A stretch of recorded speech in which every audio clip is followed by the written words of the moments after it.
What's going on, guys? Welcome back to the channel for some more Escape for Tarkov. Today we're taking a look at one of the new guns that was just added in patch 12.12.30, which is the Benelli M3. A lot of you guys have been waiting for this shotgun, including myself, so let's dive right into it. It is the first shotgun added to Tarkov to feature both a pump action mode and a semi-automatic firing mode.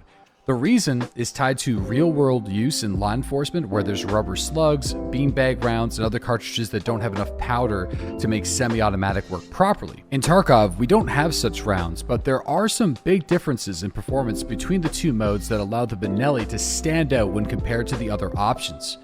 Although the M3 has some really unique features, it also has some drawbacks. The first is you can't put a tactical device like a laser or a flashlight on the gun just yet. The best you can do is a hollow sun, so you're not going to be able to get that flashlight in CQB on maps like Factory, and you're not going to get that laser to help you with point fire or those reactive situations where you're getting attacked and you're trying to get accurate flick shots. Second, it doesn't have multiple barrels, so you're not going to be able to play around with more accurate barrels or less accurate, different types of spreads that you can do with other shotguns in Tarkov currently.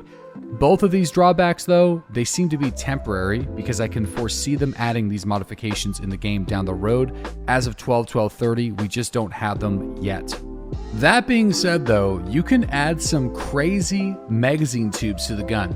The M3 comes stock with a 5-round tube, but you can immediately mod it with a 7, 9, or 11 round tube from level 3 Jaeger. There's also a 13 round tube available at level 4, making it the largest capacity tube-fed shotgun in the game. Another standout feature of the Benelli M3 is the reload speed. It's fast, far faster than the other shotguns in the game, not including the Saiga. I'm not sure if it's going to get faster at higher mastery levels or how the unique reload animation is going to play out, but I really hope that I'll be able to find out if I use this gun more down the road. Now let's get to the most unique part about the Benelli, the two firing modes. What's the difference between the two modes and when should you use them? In Tarkov, semi-automatic shotguns outshine pump shotguns because you're able to put down lethal damage significantly faster.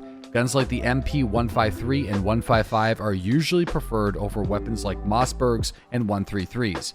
Since the Benelli can do both, it's interesting whenever you compare the shotguns with their other weapon counterparts. For this test, I'll be using the 133 and the 153 to compare the M3 firing modes. So let's start off with pump action. Your weapon's vertical recoil will be significantly reduced, and the iron sights will stay far flatter on target, less visual recoil as well.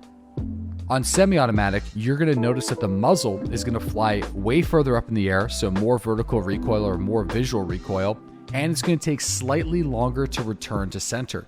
This just means it's going to feel far more accurate on pump action than on semi-automatic, but it's important to note that there isn't an actual statistical difference between the accuracy and the MOA of pump action and semi-auto, and if there is one, it's not being displayed to us in the weapon stats. To me, the standout feature of the Benelli M3 is how good the pump action firing actually feels in the game, and the good news is the rate of fire is significantly faster than some of the other shotguns in the game, making pump action way more viable than it's been before. So let's compare the M3 to the MP133, for example. Visually, it looks twice as fast with the rate of fire, and the reload speed is also faster, so you're automatically going to be in a better position using the Benelli in comparison to the MP133. And it's actually an exciting step forward for pump shotguns in EFT because I've always felt that pump action was far too slow, and I would actually like to see it reworked for the other guns as well, like the Mossberg and the 133, although the Mossberg does fire pretty fast. Now let's look at semi-automatic. Like I've previously mentioned in this video, you'll notice far more vertical recoil on this setting, and whenever you're firing this weapon as fast as you can, it's probably going to have some inaccuracy whenever you're using it at range in comparison to pump action. So when we directly compare it to other semi-automatic shotguns, however, you're going to notice a big difference. There's a firing delay on the Benelli. You're not going to be able to fire your weapon as fast as a 153, a 155, or a Saiga. So for many shotgun players in EFT, this means weapons like the 155 Ultima will most likely outperform the M3 in CQB situations, but that doesn't mean that it's a pushover. So far, I personally prefer leaving the Benelli on pump action mode because I find it's fast enough in most situations, and I love how smooth it feels with the return to center after firing your first shot. It makes for a great shotgun for those early Tarkov missions that require headshots on scavs or going to maps like woods and using slugs. The good news too is the M3 Benelli can be fitted with longer optics like the L can, so the eye relief works great. In short, the Benelli is an epic new tool added to Tarkov that isn't going away and won't be forgotten about. It has a place and a purpose in the game that has unique features that make it stand out.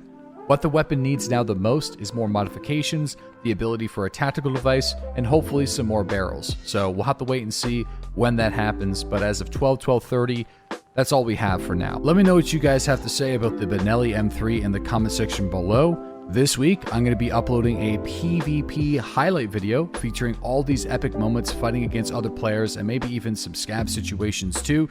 So keep your eye out for that. Be sure to subscribe here on YouTube for more Escape for Tarkov videos, or watch my live streams, which are Monday through Friday starting at 7 a.m. Eastern Standard Time. There's been lots of awesome wipe hype, some good content, some awesome plays, and some great raids, and I can't wait to share all those with you here on YouTube as well. Thanks again for watching my channel, guys, and I'll catch you all in the next one.